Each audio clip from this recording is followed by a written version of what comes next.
एका बाजूला युद्धाचं सावट आहे आखाती देशांमध्ये, होर्मुझचा मार्ग बंद झालेला आहे. पण दुसऱ्या बाजूला भारताकडनं एक अतिशय चांगली बातमी येते, ती म्हणजे कांद्याची निर्यात मागच्या वर्षीपेक्षा सुधारलेली आहे तब्बल 38%. इतकंच नव्हे तर आर्थिक वर्षामध्ये 38% आणि कॅलेंडर वर्षामध्ये तब्बल 67% निर्यात वाढलेली आहे. त्याच्यामध्ये जानेवारी आणि फेब्रुवारीची निर्यात जर एकत्र केली तर ती निर्यात मागच्या वर्षीपेक्षा वाढू शकते आणि ती किती वाढू शकते ते बघणार आहोत. जागतिक घडामोडींनी रुपयाची किंमत डॉलरच्या तुलनेत घसरत आहे, दिरहमच्या तुलनेत घसरत आहे. मात्र मागच्या 10 वर्षांमध्ये या घसरलेल्या किमतीतूनच व्यापाऱ्यांना किती आणि कसा फायदा होतोय, कांद्याच्या निर्यातीचा जो नफा आहे तो मात्र घटलेला नाही, हे सुद्धा आपण बघणार आहोत. अफवांवर विश्वास ठेवू नका, वास्तव काय आहे ते आपण बघूया, जेणेकरून तुम्हाला माहिती सक्षम होता येईल. नमस्कार, ॲग्रोशिवारमध्ये आपल्या सर्वांचं स्वागत आहे. आज आहे 4 मार्च 2026, वार आहे बुधवार. सकाळच्या सत्रात सांगितल्याप्रमाणे निर्यात कशी वाढली आहे आणि त्याचं काय झालेलं आहे, कुठल्या महिन्यात किती वाढली, हे सगळं आपण बघणार आहोत. मागच्या आठवड्यामध्ये आठवडा सुरू होत नाही तर एक बातमी आली की निर्यातदारांचं जे काही परतावा असतो तो घटला आणि तो घटल्यामुळे दुसऱ्याच दिवशी 2 रुपये बाजारभाव पडले. आता हा परतावा होता फक्त 15 ते 25 पैसे, मात्र 15 पैशांसाठी तब्बल 2 ते 2.5 रुपये बाजारभाव पाडण्यात आले आणि संपूर्ण महाराष्ट्रात 4 लाख क्विंटल गुणिले 2 रुपये गुणिले 200 रुपये या हिशोबाने शेतकऱ्यांचे करोडो रुपये एकाच दिवसात बर्बाद झाले. तुमच्या घामाचे पैसे मातीमोल झाले. मात्र दुसऱ्या बाजूला रुपया गडगडल्यानंतर काय फायदा होतो किंवा आमच्या नफ्यामध्ये अजिबात घट झाली नाही, हे मात्र कुणीही सांगत नाही. आपण हे गणित समजून घेणार आहोत. सगळ्या माध्यमांमध्ये या बातम्या आल्यानंतर दुसऱ्याच दिवशी पुन्हा शुद्धीपत्र काढलं केंद्र सरकारनं आणि असं काही निर्यातीचं परतावा घटलेला नाही आहे, तोच आहे असं सांगितल्यानंतरही प्रत्यक्षात मात्र कांद्याचे बाजारभाव जे घटले होते ते वाढले नाही. दरम्यानच्या काळात युद्धाची स्थिती सुरू झाली, इस्रायल अमेरिका विरुद्ध इराण. या सगळ्या याच्यामध्ये होर्मुझची खाडी बंद होईल का असं वाटत होतं आणि आता ती अखेर बंद झालेली आहे. त्याच दरम्यान निर्यातदारांनी किंवा आयातदारांनी माफ करा असं सांगितलं की आम्ही आता कांदा घेऊ शकणार नाही कारण आमच्या जहाजांना धोका आहे. आणि जवळपास 150 कंटेनर कांदा बंदरात अडकला. मागचे 3 दिवस शेतकऱ्यांना वारंवार वेगवेगळ्या माध्यमातनं, वेगवेगळ्या लोकांकडनं, वेगवेगळ्या याच्यातनं माहितीतनं हे एवढंच सांगितलं जात आहे की 150 कंटेनर कांदा अडकला, 150 कंटेनर कांदा अडकला. पण या सगळ्या याच्यामध्ये निर्यात वाढलेली आहे आणि निर्यातीचा फायदा आधीच झालेला आहे, याबद्दल मात्र कुणीही सांगितलेलं नाही. ती माहिती आपण सांगणार आहोत. या सगळ्या याच्यामध्ये शेवटपर्यंत बघा. जे चॅनलला नवीन आहेत ते तातडीनं चॅनल सबस्क्राईब करून घ्या, कारण ॲग्रोशिवार हा माहितीच्या 2 पावलं पुढे जाऊन तुम्हाला एम्पॉवर करण्याचं काम करत असतो शेतकऱ्यांना, आणि बाजार व्यवस्थेला प्रश्न विचारायला शेतकऱ्यांना भाग पाडत असतो आणि शेतकऱ्यांना तयार करत असतो.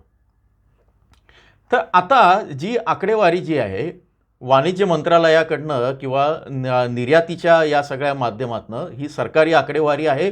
हिची सगळी DGFT विभागातनं आलेली आहे. ही सगळी माहिती मी आपल्या व्हॉट्सअप चॅनलवर टाकेन. व्हॉट्सअप चॅनलला जर तुम्ही फॉलो केलं नसेल तर इथे पहिल्या कमेंटमध्ये लिंक मी रोज देत असतो, त्याला तुम्ही फॉलो करा. ही सगळी माहिती मी तिथं टाकणार आहे. आता 2024च्या डिसेंबरमध्ये कांद्याची निर्यात होती 1,71,000 मेट्रिक टन. डिसेंबर 2025मध्ये म्हणजे आत्ता जी आहे मागच्या 2 महिन्यापूर्वी ती वाढली आणि 1,80,000 पर्यंत गेली, 1,79,000 मेट्रिक टन. थोडक्यात 5% वाढ झालेली आहे. आणि आता कांद्याचं वर्ष कसं चालतं, आर्थिक वर्ष हे एप्रिल ते डिसेंबर या दरम्यान चालतं. तर मागच्या एप्रिल ते डिसेंबर दरम्यान कांद्याची जी निर्यात झाली होती भारतातनं ती कमी होती तुलनेने, 8,46,000 मेट्रिक टन अशी होती.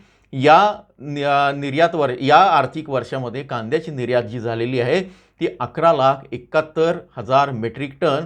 थोडक्यात वाढ झालेली आहे 3,24,000 मेट्रिक टन आणि एकूण टक्क्यांच्या हिशोबाने 38% वाढ झालेली आहे. हे आर्थिक वर्षाचं आहे. आता कॅलेंडर वर्षाचं जर आपण धरलं तर जानेवारी ते डिसेंबर धरलं तर मागच्या जानेवारी ते डिसेंबरमध्ये कांद्याची निर्यात जी होती ती होती 8,95,000, थोडक्यात 9 लाख मेट्रिक टन होती. पण यावर्षी जानेवारी ते डिसेंबर म्हणजे 1 जानेवारी 25 पासून 31 डिसेंबर 2025 पर्यंतची कांद्याची निर्यात जी आहे ती 14,99,000, थोडक्यात 15 लाख मेट्रिक टन झालेली आहे. एकूण वाढ 6 लाख मेट्रिक टनाची आणि टक्क्यांच्या हिशोबात 67% वाढ झाली आहे. मात्र आपण कॅलेंडर वर्षाचा हिशोब धरत नाही, तो आपण फायनान्शियल इयर किंवा आर्थिक वर्ष धरत असल्यानं ही वाढ 38% आहे ते आपण गृहीत धरूया. थोडक्यात डिसेंबरपर्यंत मागच्या वर्षाच्या तुलनेत 38% वाढ झालेली आहे. आता हे सगळं लक्षात घेता एकूण ज्या काही गोष्टी आहेत ते वाढलेल्या आहे तुमच्या लक्षात येईल. आता 2 महत्त्वाचे निर्णय डोनाल्ड ट्रम्प यांनी आजच एक महत्त्वाची घोषणा केलेली आहे जहाजांना संरक्षण देण्याच्या संदर्भात. तो निर्णय काय ते बघूया. आणि मधल्या काळात एक कॉपी अशी फिरती आहे सगळीकडे, काही माध्यमांनी ती बातमी दिली की निर्यात कशी घटली आणि निर्यातीतून मिळणारा नफा मात्र काही घटलेला बाजूला दिसत नाही, पण निर्यात घटल्याचं असं दिलं आहे. आता 2019 पासून तर 2026 पर्यंत डॉलरच्या तुलनेत रुपयाची घसरण कशी झाली आणि दिरहमच्या तुलनेत रुपयाची घसरण कशी झाली हे जर तुम्ही बघितलं तर लक्षात येईल की 2019ला समजा 20 लाख मेट्रिक टन निर्यात केली आणि 2026ला समजा 15 लाख मेट्रिक टन निर्यात झाली, तरी पण डॉलरच्या तुलनेत रुपया घसरलेला असल्यानं त्या काळामध्ये एका डॉलरची किंमत 70 रुपये होती, आज एका डॉलरची किंमत 90 रुपये आहे किंवा सरासरी 88 रुपये आहे. हे लक्षात घेता तुमच्या मिळकतीमध्ये काही फरक पडलेला नाही, कुठल्याही निर्यातदाराचं कुठल्याही व्यापाऱ्याचं नुकसान झालेलं नाही. आता कसं झालं नाही ते बघूया. 2019 अमेरिका डॉलर आणि रुपयाची किंमत, रुपया कसा बदलत गेला ते बघूया. रुपया होता 70 रुपये 39 पैसे. UAE जे दिरहम जे होतं जे होतं ते होतं 19.41. 2020मध्ये 76 आणि दिरहम होता 19.90. 2021मध्ये रुपया जो खाली आला तो 74 रुपये थोडा वधारला होता इथे आणि दिरहमच्या तुलनेत मात्र रुपयाची किंमत होती 20 रुपये 20.28. 22मध्ये रुपयाच्या तुलनेत डॉलरच्या तुलनेत रुपया गेला 81.35 वर आणि दिरहमच्या तुलनेत 22.53. 23 साली 81.94 पर्यंत रुपया पोहोचला, इथं स्थिर राहिला आणि दिरहमच्या तुलनेत 22.67.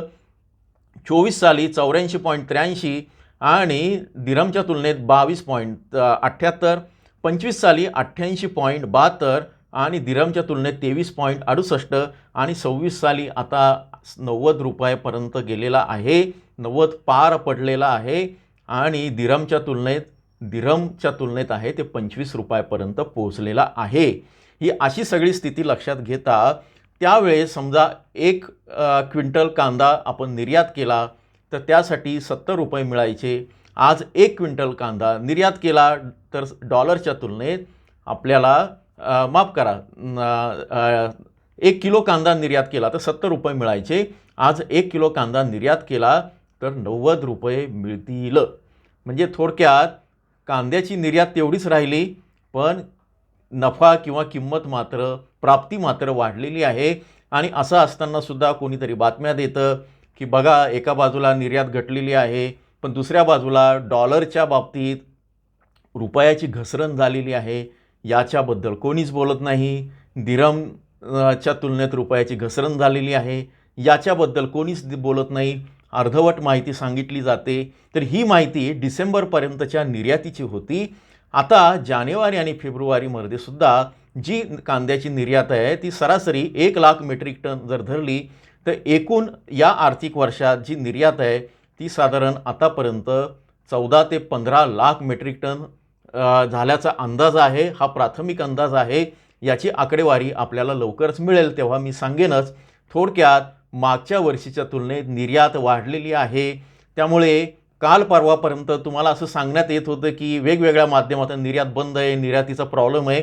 तीच मंडळी आज आमची निर्यात कशी अडचणीत आहे, आमच्या त्या या सगळ्या याच्यातनं इराण आणि त्या याच्या युद्धामुळे फार प्रॉब्लेम झाले हो, आमचं ते कंटेनरच 150 कंटेनर अडकले आहे हो, असं सगळं सांगत आहेत. आता फक्त 150 कंटेनर अडकले आहेत. एका कंटेनरमध्ये 40 टन माल असतो. 40 टन गुणिले 150 म्हणजे 15 चोक 60, 6000 टन माल कांदा अडकलेला आहे. 6000 टन माल म्हणजे साधारण 60,000 क्विंटल एवढी आवक लासलगाव पिंपळगावमध्ये एका दिवसात होते. एकट्या नाशिक जिल्ह्यामध्ये कांद्याची आवक मागच्या आठवड्यात 2 लाख क्विंटलपेक्षा जास्त झालेली आहे. म्हणजे थोडक्यात एका बाजार समितीची अगदीच अर्ध्या दिवसाची किंवा पाव दिवसाची ही आवक आहे, तेवढीच अडकलेली आहे. त्याच्यावरनं गाजावाजा करून तुमचे बाजारभाव जे पाडलेले आहे ते परत 2 रुपये 3 रुपयांनी परत पाडून ते आता 600वर किंवा 800वर आणलेले आहे. हे सगळं तुमच्यासमोर ठेवायचं होतं. आता सगळ्यात महत्त्वाचा प्रश्न, होर्मुझची खाडी इराणनं बंद केली, हे सत्य आहे, वास्तव आहे. पण ट्रम्प यांनी आता त्याच्यामध्ये आपल्याला दिलासा दिला आहे. त्यांनी असं सांगितलं आहे की आम्ही त्यांचं हे जे आहे ते शिपिंग कंपन्यांना आम्ही संरक्षण देऊ. एक कुठली तरी विमा योजना त्यांनी आणलेली, त्यामध्ये जर तुम्ही भाग घेतला तर शिपिंग कंपन्यांना आम्ही संरक्षण देऊ आणि तुमच्या जहाजांचं संरक्षण आम्ही करू. या सगळ्या याच्यात तुम्ही सहभागी व्हा असं त्यांनी आवाहन केलं आहे. त्यामुळे येणाऱ्या काळामध्ये पेट्रोलच्या किमती किंवा डिझेलच्या किमतीचा जो भाग आहे तो वाढणार नाही किंवा पुरवठा जो आहे तो सुरळीत राहील. आणि दुसरी गोष्ट, दुबईपर्यंतच आपला कांदा जातो. दुबईच्या पुढे जो कांद्याचं जे टर्मिनल आहे तिथून त्या शिपिंग कंपनीची जबाबदारी असते किंवा त्या आयातदाराची जबाबदारी असते. मग भले तो ओमानला किंवा कतारला कसा रस्ते मार्गे नेऊ किंवा आणखी कशा पद्धतीचा या सगळ्या याच्यात आहे. त्यामुळे सध्या तरी कांद्याच्या या बाजूला जे आहे त्यातनं काळजीचं कारण नाही आहे. अमेरिकेनं आता संरक्षणाची जबाबदारी घेतलेली आहे. थोडक्यात काय आहे याच्यातनं एक महत्त्वाचं मी तुम्हाला सांगतो, तेलवाहू आणि व्यापारी जहाजांना संरक्षण देण्याची भूमिका अमेरिकेचे राष्ट्राध्यक्ष डोनाल्ड ट्रम्प यांनी जाहीर केलेली आहे. त्यामुळे समुद्रमार्ग पूर्णपणे बंद होण्याची शक्यता कमी. मध्य पूर्व आणि पूर्व आशियातील निर्यात जी आहे तिच्यावर परिणाम होणार नाही. यामुळे निर्यातदारांना जो आहे तो विश्वास वाटेल. येणाऱ्या काळामध्ये तो पण भाग पूर्ण होईल. मी मागेच म्हणालो होतो, कालच्याच व्हिडिओत सांगितलं की निर्यातदार संघटनेच्या किंवा काही निर्यातदारांच्या हवाल्यानं कांद्याचे बाजारभाव पडण्यासारखी स्थिती नाही. कारण आपला दुबईला किंवा UAEला आपला जो कांदा निर्यात होतो तो 9%, बाकीच्या ठिकाणी जो जातो मलेशिया, श्रीलंका, व्हिएतनाम, त्याच्यानंतर सिंगापूर, भूतान, बांगलादेशचा तर विषय आता संपलेला आहे. या ठिकाणी सर्वाधिक कांदा निर्यात होते. आणि आता रमजानच्या काळातला जो मुख्य कांद्याची निर्यात आहे, रमजान आता अवघ्या 8 ते 10 दिवसांवर आहे, मुख्य कांद्याची निर्यात होऊन गेलेली आहे. थोडाच कांदा जो आहे त्याची निर्यात आहे. या निर्यातीसाठी जर कोणी तुम्हाला वेगवेगळ्या लोकांना हाताशी धरून, वेगवेगळ्या माध्यमांना हाताशी धरून रोज निगेटिव्ह बातम्या तुमच्यापर्यंत येत असतील तर सावध व्हा. उन्हाळी कांदा आता विकूच नका. म्हणजे आपण काय करू शकतो, रस्त्यावर जर उतरायचं नसेल, आंदोलन करायचं नसेल, प्रश्न विचारायचे नसतील तर उन्हाळी कांदा ज्यांच्याकडे आहे त्यांनी सध्या तरी विक्रीच्या भानगडीत पडू नका.